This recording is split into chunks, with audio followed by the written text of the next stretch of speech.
Hi everyone, Sully here from Black Ops Toys, coming at you today with really dirty fingers.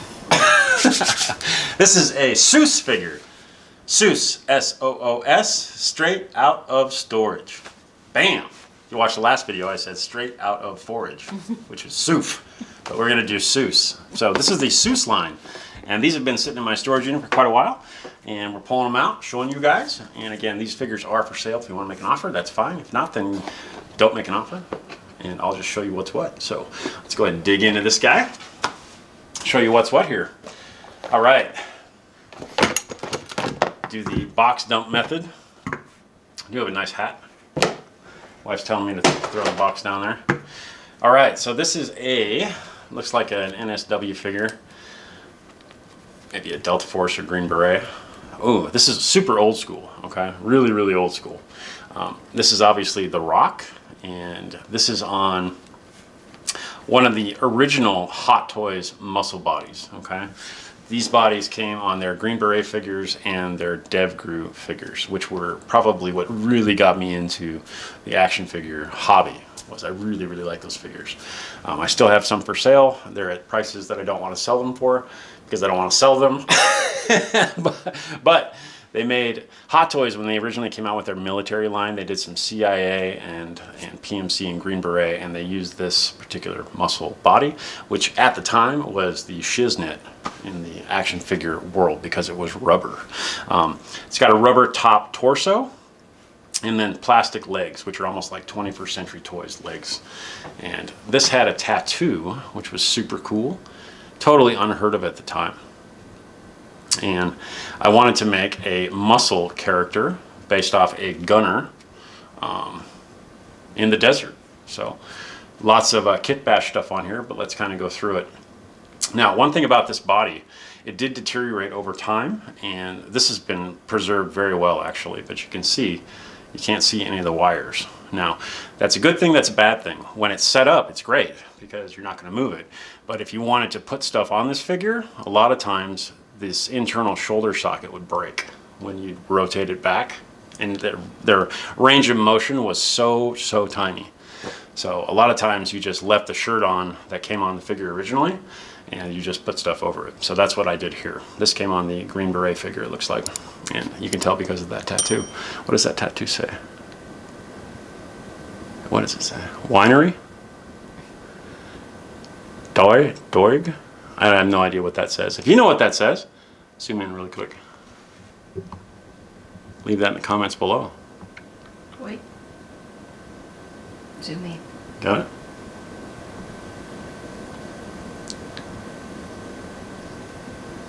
Okay. All right.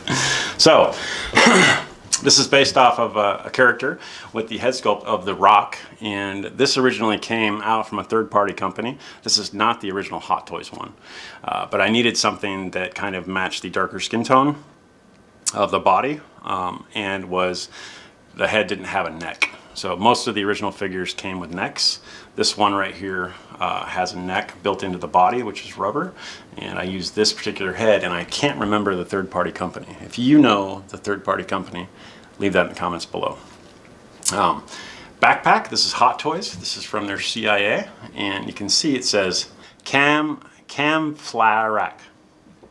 So this is supposed to be Camelback, and to get away with copyright issues, back in the day, they misspelled stuff. So that they made it look like it says Camelback from afar, but it says Camflarak.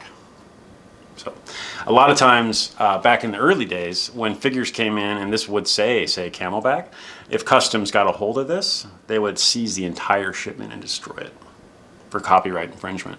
So they came up with ways to copy a Camelback and then misspell the name.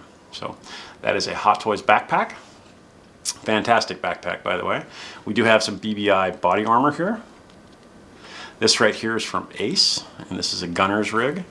And you'd have boxed magazines for, say, like an M60 or a SAW. But really, really nice rig. You can see that I did weather that. Go down to the gloved hands. These are Hot Toys gloves with the fingers cut out. And these hands at the time were great. Hot Toys made cloth gloved hands with cloth gloves with leather underneath. And these hands are super brittle, and they have a break point you can see right here.